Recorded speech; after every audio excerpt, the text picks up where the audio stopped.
Hello everyone, welcome to my channel. In this video, I am going to describe the heat zones which get generated during machining process, and they come under a category of thermal aspects of machining. So let's get started.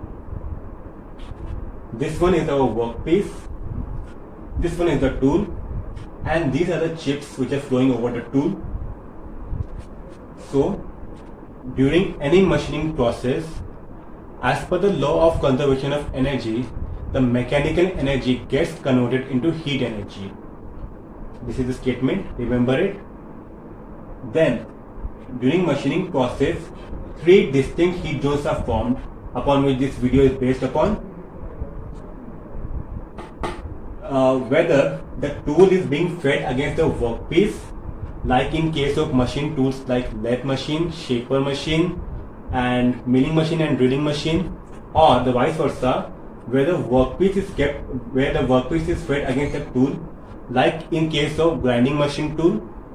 In either cases, these three heat zones are formed. So the first one is the primary deformation zone. So primary deformation zone also goes by the name primary shearing zone or shearing plane. Here 70 to 80%, that is the majority of heat energy is being converted from mechanical energy. 70 to 80%, a very great amount. This portion is the primary deformation zone or primary shearing zone or the shearing plane.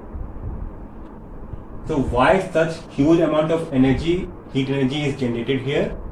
It is because in order to machine the surface of the workpiece, we apply shearing force from the tool.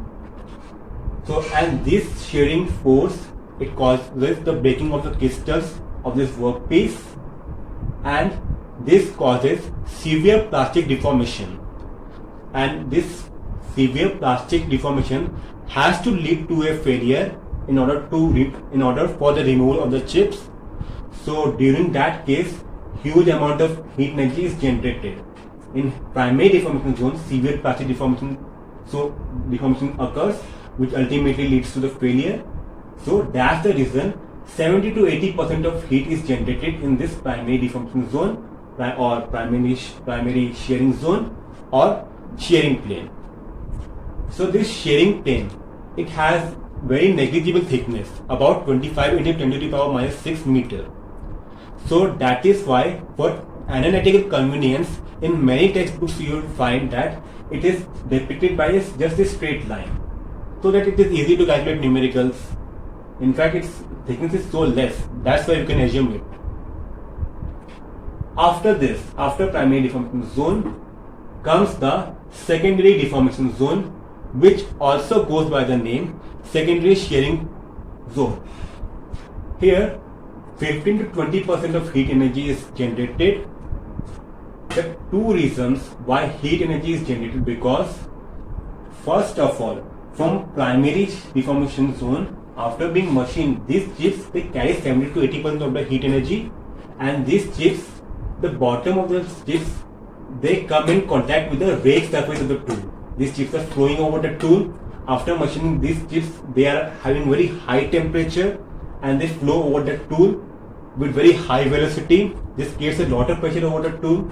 So owing to the heat energy by this primary deformation zone, and owing to the high velocity which causes the friction between the rake surface of the tool and the bottom surface of the chips, because of these two reasons, 15 to 20% of heat energy is generated. And one more property of secondary deformation zone is that built up edge, BUE, gets formed in this zone. In this zone, the built up edge is formed. So I hope it's clear till now. After that comes here in this region, a very small region, comes the tertiary deformation zone, which also goes by the name similar to this two, tertiary deformation zone or tertiary shearing zone.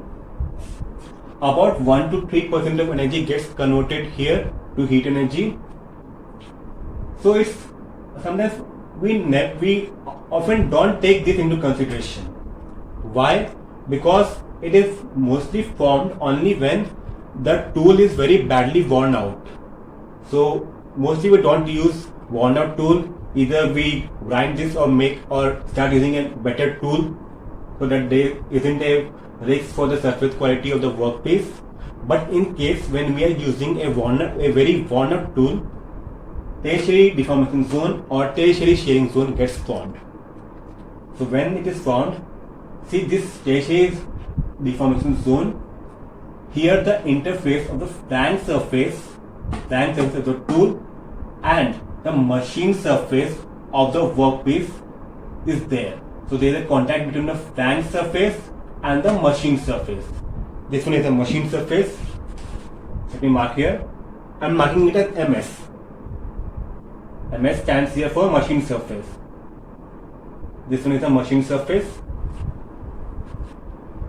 So there is two reasons why 1 to 3% of heat energy is generated. The first one is after these chips are formed, so there remains a little bit of plastic deformation heat already in this machine surface. That's one reason. The second reason is just the friction between the flank surface and the machine surface. So because of these two reasons, this 1 to 3% of heat energy is generated. So I hope you are clear in this about these three zones 1, 2, 3. Remember the number. 70 to 80% of heat energy is generated in this primary deformation zone or primary shearing zone or shearing plane. 15 to 20% of energy is generated in this secondary deformation zone or secondary shearing zone, and 1 to 3% of energy, if we are using a worn out tool, is generated in this tertiary deformation zone or tertiary shearing zone. So I hope you are very clear about this topic. If you do like my video, share it with your friends, and if you haven't subscribed, then do subscribe to my channel. Thank you.